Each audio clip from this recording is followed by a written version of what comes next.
Story time audio ബുക്സിലേക്ക് എല്ലാവർക്കും സ്വാഗതം. മിഴിവേലി ബാബുജി എഴുതിയ നോവൽ ക്ഷത്രിയൻ തുടരുന്നു. അടുത്ത നിമിഷം ലോറിയിൽ നിന്നൊരാൾ പുറത്തേക്ക് ചാടി. പട്ടിച്ചി, രാമുവിന് കിടക്ക വിരിക്കാൻ കാത്തിരിക്കുമായിരുന്നോടി നീ? ആ മനുഷ്യനെ കണ്ട് തങ്കച്ചിയും അനന്തരവരും വിരണ്ടുപോയി. പ്രിൻസ്, പ്രമാണി, നനഞ്ഞ വസ്ത്രങ്ങൾ. അവൻ ഒറ്റ കുതിപ്പിന് സിറ്റൗട്ടിലെത്തി. വാതിലടയ്ക്കടാ മക്കളെ. തങ്കച്ചി അകത്തേക്ക് പാഞ്ഞു. ടോണിയും നകുലനും അകത്ത് കയറി വാതിലടച്ചു. പക്ഷേ കുറ്റിയിടാൻ കഴിഞ്ഞില്ല. ഒറ്റ ചവിട്ടായിരുന്നു പ്രിൻസ്. വാതിൽ തുറക്കപ്പെട്ടു.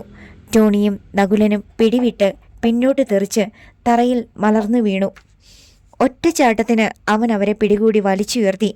കാൽമുട്ടുകൾ മിന്നൽ പിണരികൾ തീർത്ത് അവരുടെ അടിവയറുകളിൽ പുളഞ്ഞിറങ്ങി. ആൻറ്റി, നിലവിളിച്ചു പോയി അവർ. അവരുടെ ശിരസുകൾ തമ്മിൽ കൂട്ടിയൊന്ന് കൊടുത്തിട്ട് കണ്ണിൽ കണ്ടതെല്ലാം അടിച്ചു തകർത്തു അവൻ. കളി ഈട്ടിക്കാടനോടാ? അല്ലേടാ കഴിവേറികളെ. എടാ പ്രമാണി. ചാട്ടുളി പോലെ ഒരു ശബ്ദം. അവൻ വെട്ടിത്തിരിഞ്ഞു. തൊട്ടു പിന്നിൽ ജന്ന തങ്കച്ചി. അവരുടെ കയ്യിൽ അവൻ്റെ നേരെ നീട്ടിയ ഒരു പിസ്റ്റൾ. നീ ഏത് കൊമ്പനാണേലും ഈ ജന്ന തങ്കച്ചിക്ക് പുല്ലാടാ, പുല്ല്. നിനക്ക് നിന്റെ തന്തയ്ക്കും വേണ്ടി തന്നെ ഞാൻ കരുതി വെച്ച തോക്കാടാ ഇത്. ആദ്യം നീ പറഞ്ഞതും അവർ ട്രിഗർ അമർത്തി. ഒരു സെക്കൻഡ്. വെടിയൊച്ച ആ കെട്ടിടത്തിനെ നടുക്കം കൊള്ളിച്ചു. ടോണിയും നകുലനും അമ്പരപ്പോടെ പ്രിൻസിനെ നോക്കി. റിവോൾവർ ഇപ്പോൾ അവൻ്റെ കയ്യിലിരിക്കുന്നു. ഭിത്തിയിൽ മാല ചാർത്തി വെച്ചിരുന്ന കുന്നിന്മേൽ ചന്ദ്രദത്തൻ്റെ ഫോട്ടോ ചില്ലുടഞ്ഞ് തൂങ്ങിക്കിടക്കുന്നു. പ്രിൻസ് എന്താണ് ചെയ്തത്? തങ്കച്ചിക്ക് പോലും അത് വ്യക്തമായില്ല. പ്രിൻസ് അവർക്ക് നേരെ പിസ്റ്റളിൻ്റെ ബാരൽ തിരിച്ചു. അടിമുടി നരച്ച അണ്ണാക്കിലേക്ക് അവസാനത്തെ അരി വാരിയിടാറായില്ലേ? പുഴുത്ത പട്ടിയെപ്പോലെയുള്ള മുതുക്കിത്തള്ളേ. എന്നിട്ടും പ്രതികാരവുമായിട്ട് ഇറങ്ങിയിരിക്കുന്നു. നോക്ക്, ഒരു വെടിയുണ്ടയൊന്നും വേണ്ട എനിക്ക് നിങ്ങളെ കൊല്ലാൻ. എൻ്റെ ഈ ചൂണ്ടുവിരൽ കൊണ്ട് തൊണ്ടക്കുഴിയിലൊന്ന് ചാമ്പായാൽ മതി. അണ്ണാക്കിലൂടെ പ്രാണൻ പോകും, അറിയാമോ? പക്ഷേ പെണ്ണുങ്ങളെ തല്ലുന്ന ശീലം എനിക്കില്ലാതായിപ്പോയി. എന്നാൽ അളമുട്ടിയാൽ അതും ചെയ്തു പോകും ഞാൻ. കൊല്ലുകയാണെങ്കിൽ ചുമ്മാതെ നിങ്ങളെ കൊല്ലത്തില്ല ഞാൻ. ചവിട്ടി ഒടിച്ച് വലിച്ചു കീറി പെട്രോളിൽ കത്തിക്കത്തേ ഉള്ളൂ. വിളറി വിയർത്ത് നിന്നതല്ലാതെ അവൻ്റെ ആ ഉഗ്രഭാവത്തിന് മുന്നിൽ പ്രതികരിക്കാൻ കഴിഞ്ഞില്ല തങ്കച്ചിക്ക്. പ്രിൻസ് വാതിൽക്കിലേക്ക് നടന്നു. പിന്നെ തിരിഞ്ഞു നിന്നു. ഇനി എനിക്കെതിരെ വന്നാൽ അവൻ നകുലനെയും ടോണിയെയും നോക്കി. നിന്റെയൊക്കെ വാരിയെടുക്കും ഞാൻ, മറക്കണ്ട. വാഹനം ഉപേക്ഷിച്ച് നടന്നാണ് അവൻ പോയത്. ഈട്ടിക്കാട്ടെത്തുമ്പോൾ ഇന്ദിരാമയും ശ്വേതയും കാത്തിരിക്കുകയായിരുന്നു. രേണുകയും ഉണ്ടായിരുന്നു അവിടെ. എന്തു പറ്റി മോനെ, നീയാകെ നനഞ്ഞു പോയല്ലോ? ഇന്ദിരാമ അവനെ അടിമുടി നോക്കി. അതൊക്കെ പിന്നെ പറയാം. അമ്മയുടെ മോളെ ഞാൻ തിരിച്ചെത്തിച്ചല്ലോ. ഇന്ദിരാമയുടെ മുഖത്ത് ഒരു ചിരിയുണ്ടായി. അവർ മകൻ്റെ കരം കവർന്നു. പോയി കിടന്നുറങ്ങു പെണ്ണേ. നാളെ എല്ലാവരും വരുമ്പോൾ നീ ഒരുമാതിരി മൂങ്ങിയെ പോലെ ഇരിക്കരുത് ഏട്ടാ. അവൾ അവൻ്റെ നെഞ്ചിലേക്ക് ചാഞ്ഞു. വേണ്ട മോളെ, ഒന്നും ഓർക്കരുത്. കഴിഞ്ഞതൊക്കെ ഒരു സ്വപ്നം മാത്രം. ഇനി ഒരുത്തനും എൻ്റെ മോളെ വിഷമിപ്പിക്കില്ല. ഈ ഏട്ടനല്ലേ പറയുന്നത്? അവൻ മൃദുവായി അവളുടെ തോളിൽ തട്ടി. രേണുകേ, ഇവളെ കൂട്ടിക്കൊണ്ടു പോ. അവൾ ശ്വേതയെയും കൂട്ടി ഉൾവലിഞ്ഞു. ഇന്ദിരാമ്മ ശങ്കിച്ചു നിന്നു. എന്താ അമ്മേ? സത്യജിത്ത് ഇതും കൂടി അറിഞ്ഞപ്പോൾ അവനു വല്ലതും വരും അമ്മേ. അമ്മ ധൈര്യമായിട്ടിരിക്കെ. ഈ പ്രമാണിയല്ലേ പറയുന്നത്? അവരുടെ നനഞ്ഞ കണ്ണുകൾ ഒന്ന് തിളങ്ങി. ഒന്നുകൂടി കുളിച്ച് വേഷം മാറി പ്രിൻസ് പാചകക്കാരുടെ അടുത്തേക്ക് ചെന്നു. എന്താ ഈ അപ്പുണ്ണിയേട്ടാ? കൃത്യസമയത്തിന് സാധനം കിട്ടിയാൽ പോരെ പ്രമാണി? അത് മതി. അന്തരീക്ഷത്തിൽ സ്വാദുള്ള ഒരു ഗന്ധം തങ്ങി നിൽക്കുന്നത് അവൻ അറിഞ്ഞു. പിറ്റേന്ന് പ്രഭാതം കർണൻ ഉദയൻ്റെ വീട്ടിലെത്തി. അവൻ എഴുന്നേറ്റിരുന്നില്ല. കർണൻ അവനെ വിളിച്ചുണർത്തി. എന്താടാ ഇത്ര രാവിലെ? ഇന്നല്ലേ പ്രമാണിയുടെ പെങ്ങളുടെ കല്യാണ നിശ്ചയം. നമുക്ക് പോകണ്ടേ? നീ പറയുന്നത്? ഉദയൻ്റെ നെറ്റി ചുളിഞ്ഞു. പൊടുന്നനെ കർണൻ്റെ മുഖം കുറുകി. നമുക്ക് പോകണം. പ്രമാണിയോട് നേരത്തെ ഉള്ളതിനേക്കാൾ കൂടുതൽ സഹകരിക്കണം. എനിക്കൊന്നും മനസ്സിലാകുന്നില്ലടാ. മനസ്സിലാക്കാം. എനിക്ക് സീതമ്മോടെ കുഴിമാടത്തിൽ അവനെ എത്തിക്കണം. അതിനിതേയുള്ളൂ വഴി. അഭിനയം. അവൻ അഭിനയിക്കുന്നതിനേക്കാൾ നല്ല അഭിനയം. നീ വരണം എൻ്റെ കൂടെ. എന്താ വരത്തില്ലേ? വരുമെന്നോ ഇല്ലെന്നോ ഉദയൻ പറഞ്ഞില്ല. രാവിലെ 9 മണിയായി. ഈട്ടിക്കാട്ട് ഒരുക്കങ്ങളെല്ലാം പൂർത്തിയായി കഴിഞ്ഞിരിക്കുന്നു. ബ്യൂട്ടീഷ്യന്മാർ ശ്വേതയെ ഒരുക്കുകയാണ്. വിവാഹമുറപ്പിക്കലിൻ്റെ ദൃശ്യങ്ങൾ പകർത്തുവാൻ വീഡിയോക്കാരും എത്തിക്കഴിഞ്ഞു. പ്രിൻസ് സിറ്റൗട്ടിൽ തന്നെയുണ്ട്. ക്ഷണിച്ച ആളുകളൊക്കെ വന്നു തുടങ്ങി. വാച്ച് നോക്കിയിട്ട് പ്രിൻസ് ഫോണിനടുത്തെത്തി. കുളനടക്കി വിളിച്ചു. സത്യജിത്തിൻ്റെ അമ്മാവൻ തന്നെയാണ് ഫോൺ എടുത്തത്. നിങ്ങൾ ഇതുവരെ പുറപ്പെട്ടില്ലേ? ഇല്ല. അമ്മാവൻ പറഞ്ഞു. ഇവിടെ ആളുകളൊക്കെ എത്തി. പക്ഷേ സത്യജിത്ത്. പ്രിൻസ് പെട്ടെന്ന് ഫോൺ വെച്ചിട്ട് തിരിഞ്ഞു. പിന്നിൽ അവനെ തന്നെ നോക്കിക്കൊണ്ട് ഇന്ദിരാമ നിൽക്കുന്നു. മോനെ. ഒന്നുമില്ലമ്മേ, ഞാനിപ്പം വരാം. അവൻ പുറത്തേക്ക് നടന്നു. മുറ്റത്തെത്തിയപ്പോൾ മുന്നിൽ കർണനും ഉദയനും. പ്രമാണി. പെട്ടെന്ന് മുന്നോട്ട് വന്ന കർണൻ അവൻ്റെ കരം കവർന്നു. എന്നോട് പൊറുക്കണം. ഞാൻ ഛേ, എന്താടാ ഇങ്ങനെ? അവൻ ചിരിച്ചു. അതല്ല പ്രമാണി, ഞാൻ പ്രമാണിയെ വേദനിപ്പിച്ചു. ഉള്ളിൽ ഒരു വന്യമൃഗം ചുരമാന്തുകയായിരുന്നെങ്കിലും കർണൻ അതടക്കി. പോട്ടടാ പോട്ടെ. നിന്റെ സ്ഥാനത്ത് ഞാനായിരുന്നെങ്കിൽ അങ്ങനെയൊക്കെ പറഞ്ഞേനെ, പ്രവർത്തിച്ചേനെ. ഇപ്പോൾ നിങ്ങൾ വന്നല്ലോ, എനിക്ക് സന്തോഷമായി. അവൻ്റെ ശബ്ദം പതറി. പ്രമാണി എങ്ങോട്ടാ? ഉദയൻ ചോദിച്ചു. ഒരു കാര്യമുണ്ട്, അവൻ ചുരുക്കി പറഞ്ഞു. എങ്കിൽ ഞങ്ങളും വരാം. ശരി. പ്രിൻസ് അച്ഛൻ്റെ റോയൽ എൻഫീൽഡ് സ്റ്റാർട്ട് ചെയ്തു. ക്വാളീസ് എന്തിയെ പ്രമാണി? പറയാം. അവർ മൂവരും ബൈക്കിൽ കയറി. യാത്രക്കിടയിൽ തലേന്നത്തെ സംഭവം അവൻ വിവരിച്ചു. കുത്തിമലർത്താൻ വയ്യായിരുന്നോ കുന്നിമേൽക്കാരെ? ഉദയൻ രോഷം കൊണ്ടു. ബൈക്ക് കുളനടയിലെത്തി. പുന്തല റോഡിലേക്ക് തിരിഞ്ഞ് 1 കിലോമീറ്ററോളം ഓടിയപ്പോൾ റോഡിൽ 4-5 കാറുകൾ കിടക്കുന്നത് കണ്ടു. ഇടതുഭാഗത്തെ വീടിൻ്റെ മുറ്റത്തേക്ക് അവൻ ബൈക്ക് ഓടിച്ചു കയറ്റി നിർത്തി. ബൈക്കിൻ്റെ ഹാൻഡിലിന് മുകളിലൂടെ തന്നെ കാൽ വീശിയിറങ്ങി. സത്യജിത്തിൻ്റെ അമ്മാവൻ വേവലാതിയോടെ ഓടിയെത്തി. പ്രമാണി. അവൻ എന്തിയെ ജിത്ത്? അകത്തുണ്ട്. പ്രിൻസ് കനപ്പിച്ചൊന്ന് മൂളി. പിന്നെ ക്ഷണപ്രകാരം അവിടെ എത്തിയിരിക്കുന്നവരെ ഒന്ന് നോക്കിയിട്ട് അകത്തേക്ക് പാഞ്ഞു. പിന്നാലെ കർണനും ഉദയനും. മുറിയിലേക്ക് കടക്കാൻ തുടങ്ങിയ അമ്മാവനെ അവർ തടഞ്ഞു. കാർന്നോരിവിടെ നിന്നാട്ടെ, അവർ കാര്യങ്ങൾ പറഞ്ഞു തീർക്കട്ടെ. പ്രിൻസിനെ കണ്ട് തൻ്റെ 2 കൂട്ടുകാരുടെ ഒപ്പം ഇരിക്കുകയായിരുന്ന സത്യജിത്ത് ചാടി എഴുന്നേറ്റു. കഴിവരുടെ മോനെ. അവൻ ജിത്തിൻ്റെ ഷർട്ടിൽ കുത്തിപ്പിടിച്ച് അലമാരിയോട് അമർത്തി. ഏയ്, എന്താ ഇത്? ഗുണ്ടായിസം കാണിക്കുന്നോ? ജിത്തിൻ്റെ കൂട്ടുകാർ തടയാൻ വന്നു. വേണ്ട, അവൻ പറഞ്ഞു. മക്കള് പോ, ഇത് ഞങ്ങൾ തീർത്തോളാം. അല്ലെങ്കിൽ ചവിട്ടി ഓടിച്ച് ഈ അലമാരയ്ക്കകത്താക്കും ഞാൻ. അവൻ്റെ ഭാവം കണ്ട് അവർ പതുങ്ങി. പ്രിൻസിൻ്റെ കോർത്ത നോട്ടം സത്യജിത്തിൻ്റെ കണ്ണുകളിൽ തുളഞ്ഞിറങ്ങി. കുതിരക്കൊണ്ട് അവൻ തലകുനിച്ചു. എന്നെ വിട്. വിടാം, പക്ഷെ നിന്റെ പ്രശ്നം എനിക്കറിയണം. നേരത്തെ പറഞ്ഞല്ലോ, നിനക്ക് എൻ്റെ ബസ്സുകൾ വേണം അല്ലേ? തരാം, വേഗം വാ. എനിക്ക് ബസ്സിനേക്കാളും പണത്തെക്കാളും വലുത് എൻ്റെ പെങ്ങൾ തന്നെയാ. അത് പറഞ്ഞത് ഇന്നലെയല്ലേ? അതിനുശേഷവും പലതും ഉണ്ടായല്ലോ. ഓ, ആ കേസിൻ്റെ കാര്യം. അത് കള്ളമാണെന്ന് തെളിഞ്ഞല്ലോ. അതുകൊണ്ട് എന്താ പ്രമാണി കാര്യം? നേരത്തെ തന്നെ കേടുവന്ന പെണ്ണ്, അതിൻ്റെ കൂടെ പോലീസും കൊണ്ടുപോയി എന്നൊക്കെ പറയുമ്പം പ്രിൻസിൻ്റെ നെറ്റി ചുളിഞ്ഞു. ഞാൻ ഹരിശ്ചന്ദ്രൻ്റെ മോനൊന്നുമല്ല. ഒന്നുകിൽ മാനം, അല്ലെങ്കിൽ ലാഭം. ആദ്യത്തേത് നിങ്ങളുടെ പെങ്ങൾക്കില്ല. അപ്പോൾ പിന്നെ എനിക്ക് രണ്ടാമത്തേത് വേണം, ലാഭം. അതല്ലേടാ നായെ ബസ്സുകൾ തരാമെന്ന് പറഞ്ഞത്. അവൻ ശബ്ദം താഴ്ത്തിയാണ് തിരക്കിയത്. അതുമാത്രം പോരാ എനിക്ക്. ഈ കല്യാണം നടക്കണമെങ്കിൽ പറഞ്ഞു തുലക്കടാ. എനിക്ക് ഈട്ടിക്കാട് ബംഗ്ലാവും അത് നിൽക്കുന്ന സ്ഥലവും കൂടി വേണം. തലക്കടിയേറ്റതുപോലെ അവൻ മരവിച്ചു പോയി. ഈട്ടിക്കാട് ബംഗ്ലാവ്. ഒരു നിമിഷം കൊണ്ട് പ്രിൻസ് സമ്മതില വീണ്ടെടുത്തു. പുര കത്തുമ്പോൾ വാഴ വെട്ടാൻ കാത്തു നിൽക്കുന്ന ഒരു റാസ്കലാണ് നീ, അല്ലേടാ? ഇക്കണക്കിന് നീ സ്വന്തം തള്ളയെപ്പോലും വിറ്റ് കാശ് മേടിക്കുമല്ലോടാ. പ്രമാണി കൂടുതൽ വാചകമൊന്നും അടിക്കണ്ട. ഞാൻ പറഞ്ഞ കണ്ടീഷനിലാണെങ്കിൽ കാര്യം നടക്കും. ഇപ്പോൾ സത്യജിത്തിന് യാതൊരു കൂസലുമില്ല. എടാ, പിറക്കുന്നെങ്കിൽ ഒറ്റ തന്തയ്ക്ക് പിറക്കണം. അല്ലാതെ 1000 തന്തമാരുടെ സ്വഭാവം കാണിക്കുന്ന നിന്നെ എൻ്റെ പെങ്ങൾക്ക് വേണ്ടടാ. അവൻ്റെ കവിളടക്കം ഒന്ന് കൊടുത്തിട്ട് പ്രിൻസ് പുറത്തേക്ക് പാഞ്ഞു. വരിനടാ. ഉദയനോടും കർണനോടും പറഞ്ഞിട്ട് ജുബയുടെ കൈകൾ തുരുത്തു കയറ്റി അണപ്പല്ലുകൾ കടിച്ചമർത്തി പ്രിൻസ് മുറ്റത്തേക്കിറങ്ങി. ഒന്ന് നിന്നേ പ്രമാണി, ഞങ്ങളൊന്ന് പറയട്ടെ.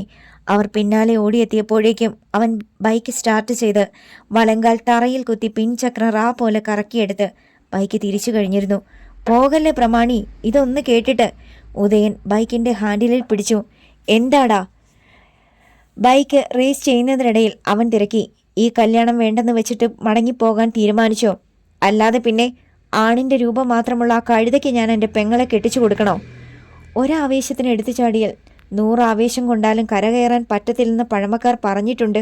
കർണനും സംസാരിച്ചു. പ്രിൻസ് നെറ്റി ചൊളിച്ച് അവനെ നോക്കി. ഈട്ടിക്കാട്ട് വിവാഹ നിശ്ചയത്തിന് ഒരുങ്ങിയിരിക്കുന്ന ശ്വേതയെ പ്രമാണി മറന്നോ? മകളുടെ വിവാഹം നടന്നു കാണാൻ കാത്തിരിക്കുന്ന അമ്മയെ പ്രമാണി മറന്നോ? കർണ, ഞാനതിന്. കർണൻ ബൈക്കിൻ്റെ സ്വിച്ച് ഓഫ് ചെയ്തു. ക്ഷണിച്ചു വരുത്തിയ ആളുകളും ഒരുക്കങ്ങളുമെല്ലാം എന്തു മറുപടി പറയും? ഈ കല്യാണം നടക്കരുതെന്ന് കരുതുന്ന ശത്രുക്കൾക്ക് കൈകൊട്ടിപ്പാടാൻ ഒരവസരം കൂടിയാവും ഇത്. മാത്രമോ, ഇനി മറ്റൊരു വിവാഹത്തിന് ശ്വേത കഴുത്ത് നീട്ടി തരുമോ? നെഞ്ചു പൊട്ടി മരിക്കില്ലേ അമ്മച്ചിയും? ചുട്ടുപൊള്ളിക്കുന്ന ഈ ചോദ്യങ്ങൾക്ക് ഉത്തരം നൽകാൻ കഴിയാതെ പ്രിൻസ് വിയർത്തു കുളിച്ചു. അതുകൊണ്ട് ഉദയൻ ബാക്കി പറഞ്ഞു, നമ്മുടെ ഭാഗത്തു നിന്ന് എന്തെങ്കിലും വിട്ടുവീഴ്ചകൾ ഉണ്ടായാലും ഈ കല്യാണം നടക്കണം. പ്രിൻസ് മിണ്ടാതെ അല്പനേരം ബൈക്കിൽ തന്നെ ഇരുന്നു. സത്യജിത്തിൻ്റെ വീട്ടിലെത്തിയവരുടെ എല്ലാം കണ്ണുകളും അവനിലായിരുന്നു. പ്രിൻസ് പോയില്ലെന്ന് കണ്ട് ജിത്ത് അവിടേക്ക് ഇറങ്ങി വന്നു. നിങ്ങൾക്ക് നല്ല മനസ്സുണ്ടെങ്കിൽ മാത്രം മതി. ഇക്കാര്യത്തിൽ എനിക്ക് നിങ്ങളുടെ മുന്നിൽ തല കുനിക്കേണ്ട ആവശ്യമൊന്നുമില്ലെന്നറിയാമല്ലോ. പ്രിൻസ് പകയടങ്ങാത്ത കൺകോണുകളിലൂടെ അവനെയൊന്ന് നോക്കി. അവൻ തുടർന്നു, ഇതല്ലെങ്കിൽ വേറൊരു പെണ്ണിനെ എനിക്ക് കിട്ടും. പിന്നെ ശ്വേതയെ തന്നെ ഞാൻ കെട്ടണമെങ്കിൽ നേരത്തെ പറഞ്ഞതല്ലാതെ നിവർത്തിയില്ല. ഒരു നിമിഷം പ്രിൻസ് കണ്ണടച്ചിരുന്നു. അത്രമാത്രം നിർബന്ധിച്ചിട്ടാണ് ശ്വേത ഈ കല്യാണത്തിന് സമ്മതിച്ചത്. ഇത് മാറിയാൽ പക്ഷേ പകരം വെക്കേണ്ടത് ഈട്ടിക്കാട് തറവാടും 12 ബസ്സുകളും. ബസ്സുകൾ പോകട്ടെ, എന്നാൽ തറവാട് തനിക്കും അച്ഛനും പേരിന് മുന്നിലുണ്ടായിരുന്ന ഈട്ടിക്കാടൻ നഷ്ടപ്പെടാൻ പോകുന്നു. എന്ത് നഷ്ടപ്പെട്ടാലും ശ്വേതയുടെ വിവാഹം നടത്തണമെന്ന് അച്ഛൻ പറഞ്ഞത് അവൻ ഓർത്തു. പിന്നെ ഒന്നും ചിന്തിക്കാനില്ലായിരുന്നു പ്രിൻസിന്. ശരി, സമ്മതിച്ചിരിക്കുന്നു. പക്ഷേ ഇന്ന് ഞായറാഴ്ചയാണ്, രജിസ്ട്രേഷൻ നടക്കില്ല. മാത്രവുമല്ല, വീടും പുരയിടവും അമ്മയുടെ പേരിലാണ്. അമ്മയ്ക്ക് പെട്ടെന്ന് ഇതങ്ങോട്ട് ഉൾക്കൊള്ളാൻ കഴിഞ്ഞെന്ന് വരില്ല. അതുകൊണ്ട് അല്പം സാവകാശം വേണം. അവൻ്റെ സ്വരം പതറി. അതൊന്നും സാരമില്ല പ്രമാണി, നിങ്ങൾ വാക്കുമാറുന്നവനല്ലെന്ന് എനിക്കറിയാം. സത്യജിത്ത് ചിരിച്ചു. നിങ്ങൾ ധൈര്യമായിട്ട് പോയിക്കോളൂ. 1 മണിക്കൂറിനുള്ളിൽ ഞങ്ങൾ അങ്ങെത്തും. പ്രിൻസും കൂട്ടരും മടക്കയാത്രയിൽ അവൻ പറഞ്ഞു, പാമ്പിനെ പോലെയാണവൻ. പതുക്കെ പതുക്കെ എല്ലാം വിഴുങ്ങുകയാണ്. കർണനോ ഉദയനോ മറുപടി പറഞ്ഞില്ല. വിവാഹ നിശ്ചയം നടന്നു. 2 ആഴ്ചയ്ക്ക് ശേഷമുള്ള ഞായറാഴ്ച ആറന്മുള പാർത്ഥസാരഥി ക്ഷേത്രത്തിൽ വെച്ച് വിവാഹം. CI രാജശേഖരനും നിശ്ചയത്തിൽ പങ്കെടുത്തിരുന്നു. അയാളെ തൻ്റെ മുറിയിലേക്ക് ക്ഷണിച്ചിട്ട് കഴിഞ്ഞ രാത്രിയിലെ സംഭവം പ്രിൻസ് പറഞ്ഞു. രാജശേഖരൻ്റെ കണ്ണുകൾ കുറുകി. തോട്ടിൽ ക്വാളിസ് കിടക്കുന്ന വിവരം ഞാനും അറിഞ്ഞിരുന്നു. പോലീസിനെ അവിടേക്ക് അയച്ചിട്ടുമുണ്ടായിരുന്നു. വണ്ടിക്കുള്ളിൽ ആരുമില്ലെന്ന റിപ്പോർട്ടും കിട്ടിയെങ്കിലും അത് നിന്റെ വണ്ടിയാണെന്ന് ഞാൻ അറിഞ്ഞിരുന്നില്ല. അയാൾ തുടർന്നു. മൃഗത്തെ വിട്ടുകളയണ്ടായിരുന്നു. ആ മീൻകാരിയുടെ കൊലക്കേസ് തെളിയിക്കാമായിരുന്നു. അവൻ ഇനിയും പിടിയിൽ വീഴും സാറേ. പെട്ടെന്ന് രാജശേഖരൻ്റെ മുഖം വിടർന്നു. ആ ലോറി കുന്നുമേൽ കാണുമല്ലോ അല്ലേ? കാണും. എങ്കിലിനി ഞാൻ കളിച്ചോളാം. അപ്പോൾ തന്നെ രാജശേഖരൻ യാത്രയായി. കുന്നുമേൽ ബംഗ്ലാവിൻ്റെ തകർന്നുപോയ ഗേറ്റിലൂടെ ജീപ്പ് ഓടിച്ച് അയാൾ മുറ്റത്തെത്തി. ചുറ്റും നോക്കിയപ്പോൾ ആ കണ്ണുകൾ കുറുകി. ലോറിയോ അത് ചെന്നിടിച്ച കാറോ അവിടെ ഉണ്ടായിരുന്നില്ല. ജീപ്പ് നിൽക്കുന്ന ശബ്ദം കേട്ട് പുറത്തേക്ക് വന്നത് ജെന്ന് തങ്കച്ചിയാണ്. പോലീസ് എന്നെഴുതിയ ജീപ്പിലേക്ക് ശ്രദ്ധിച്ചിട്ട് അവർ അയാളുടെ മുന്നിലെത്തി. എന്താ സാറേ? ഇന്നലെ രാത്രിയിൽ ഈ മുറ്റത്തുണ്ടായിരുന്ന ലോറി എവിടെ? ലോറിയോ? അവർ അജ്ഞത നടിച്ചു. കാറുണ്ടായിരുന്നു എന്നത് സത്യം. രാജശേഖരൻ ജെന്ന് തങ്കച്ചിയുടെ കണ്ണുകളിലേക്ക് തറപ്പിച്ചു നോക്കി. പക്ഷേ അവരൊട്ടും പതറിയില്ല. ഓക്കെ, എന്നിട്ട് കാറെവിടെ? അക്കാര്യം ഒന്നും പറയാതിരിക്കുമോ സാറേ നല്ലത്. ഇവിടത്തെ ടോണി ഇന്നലെ അടിച്ചു പൂക്കുറ്റിയായി. അത് ഓടിച്ചു വന്നതാ. കണ്ടില്ലേ, ഗേറ്റ് ഇടിച്ച് തകർത്തു. ഈ ഭിത്തിയിലും വന്നു മുട്ടി. പഠിച്ച കള്ളി തന്നെയാണ് ഇവരെന്ന് രാജശേഖരൻ ഉറപ്പായി. ലോറി പിടിക്കപ്പെടാതിരിക്കാൻ മാറ്റിക്കാണും. എന്നിട്ട് കാർ എങ്ങോട്ടാ കൊണ്ടുപോയത്? വിൽക്കാനായിട്ട് വില പറഞ്ഞുറപ്പിച്ച കാറായിരുന്നു. അവർ രാവിലെ വന്നു, കെട്ടി വലിച്ചുകൊണ്ട് പോയി. ആലപ്പുഴയ്ക്കോ മറ്റോ. കാശൊന്നും ഇനി വേണ്ടെന്ന് ഞാനും പറഞ്ഞു. രാജശേഖരൻ തലയാട്ടി. നിങ്ങൾക്ക് അത് വാങ്ങിയ ആളിൻ്റെ പേര് പോലും അറിയത്തില്ല, ശരിയല്ലേ? ഷോ, ഈ സാറിൻ്റെ ഒരു കാര്യേ, സത്യം തന്നെ. രാജശേഖരൻ മീശയിൽ പതുക്കെ തടവി. പ്രായം ഇത്തിരി കൂടിപ്പോയി. അല്ലെങ്കിൽ ഒറ്റ ചവിട്ടിന് നിങ്ങളെക്കൊണ്ട് ഞാൻ സത്യം പറയിച്ചേനെ. എൻ്റെ മോനാകാനുള്ള പ്രായമേ ഉള്ളൂ സാറിന്. അതുകൊണ്ട് ഞാൻ മറുപടിയൊന്നും പറയുന്നില്ല. വെട്ടിത്തിരിഞ്ഞ് ജെന്ന് തങ്കച്ചി അകത്ത് കടന്നു. രാജശേഖരനെ അടിമുടി പെരുത്ത് കയറി കിളവിക്കഴിവേറി. 1-2 ദിവസങ്ങൾ കൂടി കഴിഞ്ഞു. പ്രിൻസിൻ്റെ ക്വാളിസ് വർക്ക്ഷോപ്പിലേക്ക് നീങ്ങി. ഇൻഷുർ ചെയ്ത കമ്പനിയെ വിവരം ധരിപ്പിക്കുകയും ചെയ്തു. വിവാഹം അടുത്ത നാളുകളിലായതിനാൽ പ്രിൻസ് അതിനുള്ള തിരക്കിലായിരുന്നു. ഉദയനും കർണനും അവൻ്റെ കൂടെ തന്നെ ഉണ്ടായിരുന്നു. ക്ഷണക്കത്തുകൾ അടിച്ചു കിട്ടി. പ്രിൻസ് അത് ശ്വേതയെയും രേണുകയെയും ഏൽപ്പിച്ചു. ആർക്കൊക്കെയാണെന്ന് വെച്ചാൽ വിലാസം എഴുതിക്കോ. പെട്ടെന്നാണ് പുറത്തു നിന്നൊരു വിളി കേട്ടത്. പ്രമാണിയേ, പ്രമാണി, ഒന്ന് നോക്കിയേ കർണ. അതാരാണെന്ന് പ്രിൻസ് പറഞ്ഞു. അവർ പുറത്തേക്ക് പോയി. തിരികെ വന്നത് ഗോപിയുമായാണ്. ഗോപിയുടെ മുഖം ഉത്കണ്ഠാകുലമായിരുന്നു. എന്താ ഗോപി? പ്രിൻസ് സംശയത്തോടെ തിരക്കി. നമ്മുടെ ഉറമി വാസു. ഉറുമി വാസു? പ്രിൻസിന്റെ ഒപ്പം കർണനും ഉദയനും ഒന്നിച്ചു തിരക്കി. മരിച്ചു? പൊടുന്നനെ അവിടെ ഒരു മൂകത പരന്നു. ശ്വേതയും രേണുകയും പോലും ചലനമറ്റു നിന്നു. എന്താ ഗോപി പറയുന്നത്? ജയിലിൽ കിടക്കുന്ന വാസു മരിച്ചെന്ന് നീ സ്വപ്നം കണ്ടോ? സത്യമാ പ്രമാണി, ജയിലിൽ ഇന്ന് അറിയിപ്പ് കിട്ടി. വീണ്ടും മൗനം. അല്പം കഴിഞ്ഞ് ഗോപി തന്നെ തുടർന്നു. ഇന്ന് വൈകുന്നേരം ശവം കൊണ്ടുവരും. പ്രിൻസിന് സംശയം തീരുന്നില്ല. അവൻ ഉടൻ തന്നെ സിയെ വിളിച്ചു തിരക്കി. ഞാൻ നിന്നെ വിളിക്കാൻ ഭാവിക്കുകയായിരുന്നു പ്രിൻസ, രാജശേഖരൻ പറഞ്ഞു. സംഗതി സത്യമാണ്.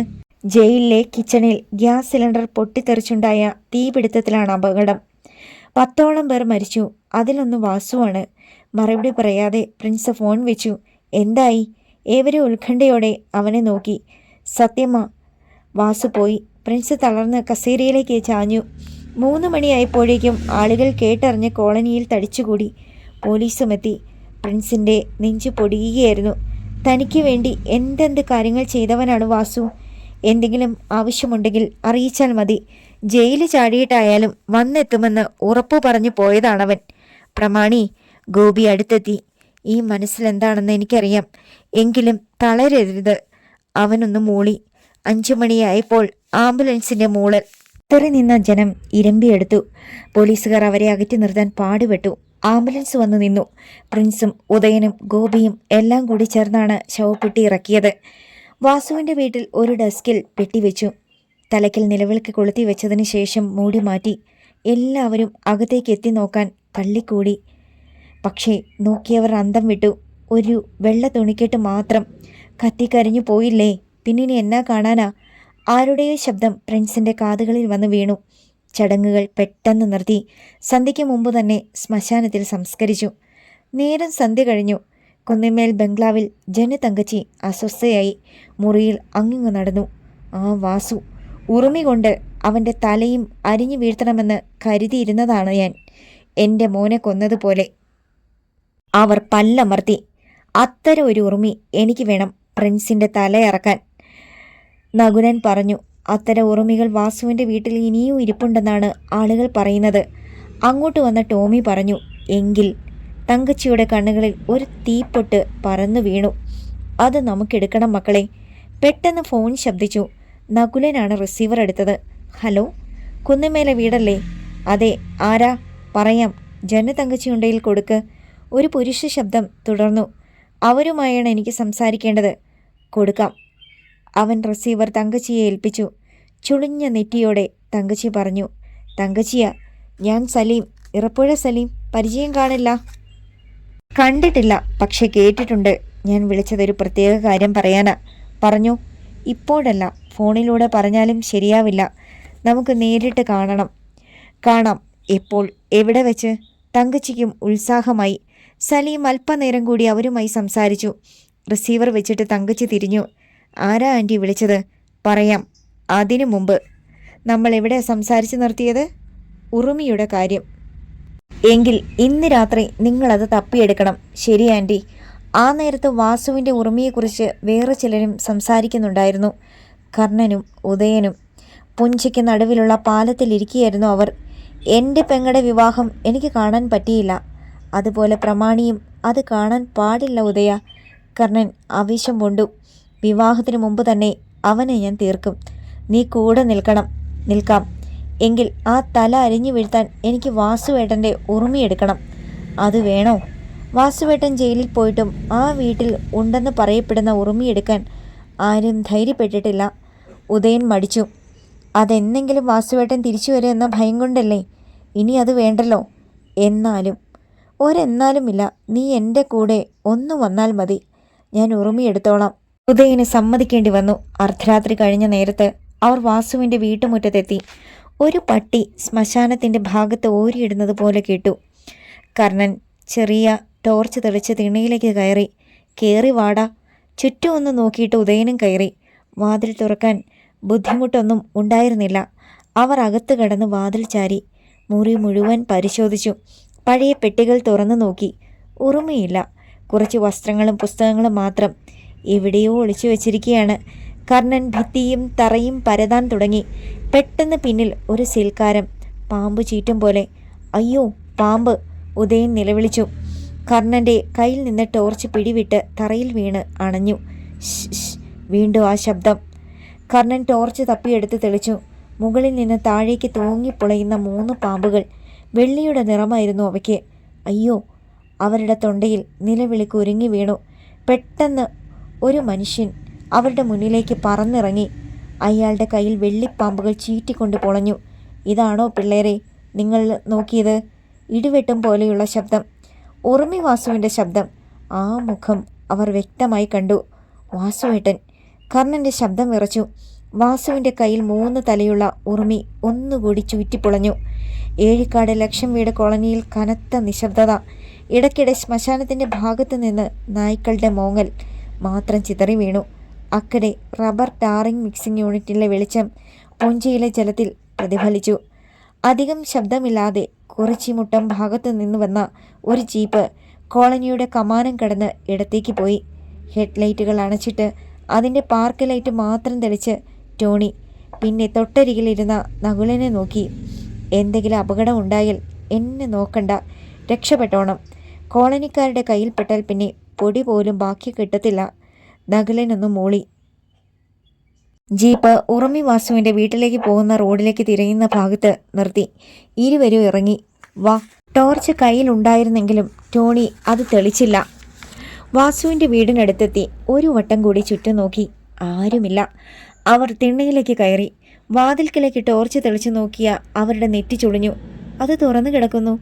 അല്പനേരം കാത്തു നിന്നിട്ട് അകത്ത് കടന്നു. മുറി ആകമാനം ഒന്ന് നോക്കി.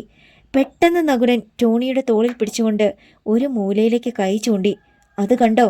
അപ്പോഴേക്ക് അവനത് കണ്ടിരുന്നു. മുറിയുടെ മൂലയിൽ കിടക്കുന്ന 2 പേർ.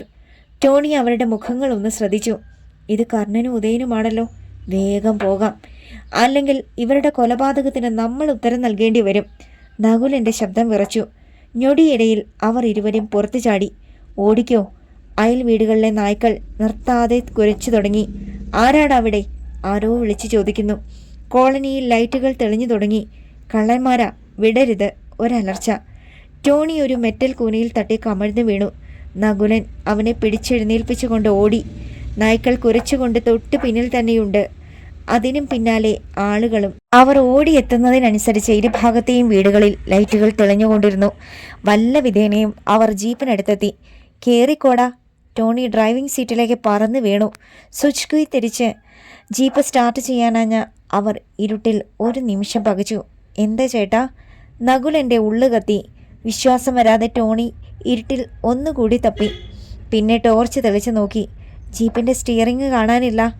ഒടിച്ചെടുത്തുകൊണ്ട് പോയതുപോലെ ആളുകൾ തൊട്ടടുത്തെത്താനായി. രക്ഷയില്ലടാ, ചാടിക്കോ! അവരിരുവരും പുറത്തു ചാടി. പക്ഷെ ഓടാൻ കഴിഞ്ഞില്ല. അതിനു മുമ്പ് 2 പേരെയും അവർ വളഞ്ഞു പിടിച്ചു. ആരാണെന്നൊക്കെ പിന്നെ നോക്കാം. പൂശിക്കോ! ഗോപി അലറി. അടി തുടങ്ങി. ഒന്ന് തടയാൻ പോലും കഴിഞ്ഞില്ല. ചുറ്റും നിന്ന് തല്ലുകയായിരുന്നു കോളനിക്കാർ. എന്തിനാടാ രാത്രിയിൽ വന്നത്?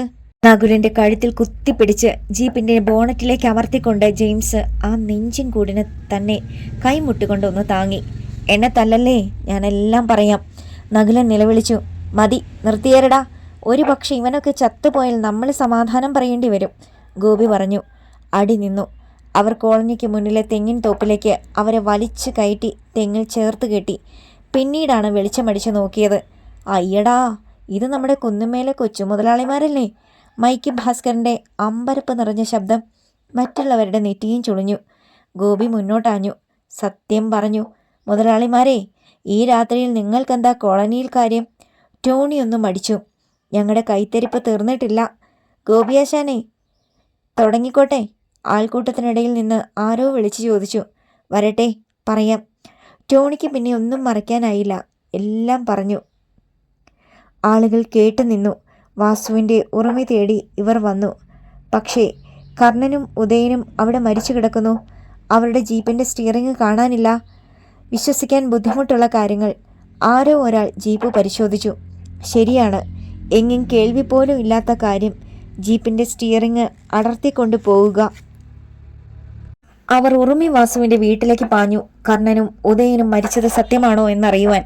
പക്ഷേ വാസുവിന്റെ വീട് മുഴുവൻ അരിച്ചു പെറുക്കിയിട്ടും അവർക്കൊന്നും കാണാൻ കഴിഞ്ഞില്ല. ആ നേരത്തെ ടോണിയും നകുലനും മാത്രമേ ഉണ്ടായിരുന്നുള്ളൂ തെങ്ങിൻ തോപ്പിൽ. അവരെ അഴിച്ചുവിടാതെയാണല്ലോ മറ്റുള്ളവർ പോയത്. പെട്ടെന്ന് മാനത്ത് നിന്ന് പൊട്ടി വീണതുപോലെ ഒരാൾ അവർക്ക് മുന്നിൽ പ്രത്യക്ഷപ്പെട്ടു. നിനക്കൊക്കെ വാസുവിന്റെ ഉറുമി തന്നെ വേണം അല്ലേടാ? മരണത്തിന്റെ ഗന്ധമുണ്ട് ആ ശബ്ദത്തിനെന്ന് അവർക്ക് തോന്നി. ഒപ്പം അയാളുടെ 3 തലയുള്ള ഉറുമി ചീറിപ്പുളഞ്ഞു. വെള്ളി പോലെ ഒരു തിളക്കം അവരുടെ നിലവിളി കണ്ഠത്തിൽ തടഞ്ഞു നിന്നു. കണ്ണുകൾ ഇറുക്കിയടച്ച അവർ അല്പനേരം കഴിഞ്ഞ് തുറന്നു നോക്കുമ്പോൾ മുന്നിൽ ആരുമില്ല. ആളുകൾ കലവില ശബ്ദിച്ചുകൊണ്ട് മടങ്ങി വരുന്നത് കണ്ടു. പൊടുന്നനെ ഇരുളിൽ ഒരു തീപ്പന്തം തെളിഞ്ഞു. അവിടെ ആരെന്ന് കാണും മുമ്പ് അത് ജീപ്പിലേക്ക് പറന്നു വീണു. വെടിമരുന്നിന് തീ പിടിച്ചതുപോലെ ഒരാളിക്കത്തൽ, തുടർന്ന് ഉഗ്രസ്ഫോടനം. ഇരുട്ടിൽ ജീപ്പിന്റെ തീപിടിച്ച ഭാഗങ്ങൾ ചിതറി മേലേക്കുയർന്നു. മുകളിൽ ഒരമട്ട് പൊട്ടിയതുപോലെ ചുറ്റും വെളിച്ചവും തീപ്പൊരികളും ചിതറി വീണു. എല്ലാം കുറെ അകലെ നിന്ന് കിതപ്പടക്കാൻ ശ്രമിക്കുന്നതിനിടയിൽ 2 പേർ കാണുന്നുണ്ടായിരുന്നു. ഏതായാലും അവർ കാണും മുമ്പേ നമ്മൾക്ക് രക്ഷപ്പെടാനായത് ഭാഗ്യം. അവർ വരും മുമ്പ് നിന്റെ ബോധം തെളിഞ്ഞതും ഭാഗ്യം. ഒന്നും പക്ഷേ ഇപ്പോഴും എനിക്ക് വിശ്വസിക്കാൻ കഴിയുന്നില്ല കർണ. എന്തൊരു രൂപമായിരുന്നു, രൗദ്രമായിരുന്നു വാസുവേട്ടൻ്റേത്. ഞാൻ ഓർത്തു കഴുത്ത് ഉറുമി കൊണ്ട് വീശിക്കളഞ്ഞെന്ന്. അപ്പോഴേക്കും ബോധം പോയി. ഏതായാലും പ്രേതമില്ലെന്ന് ആര് പറഞ്ഞാലും ഞാനിനി വിശ്വസിക്കുകയില്ല. കർണൻ മിണ്ടിയില്ല. അവൻ്റെ മനസ്സിലെ ഭീതി അപ്പോഴും ഒഴിഞ്ഞിരുന്നില്ല.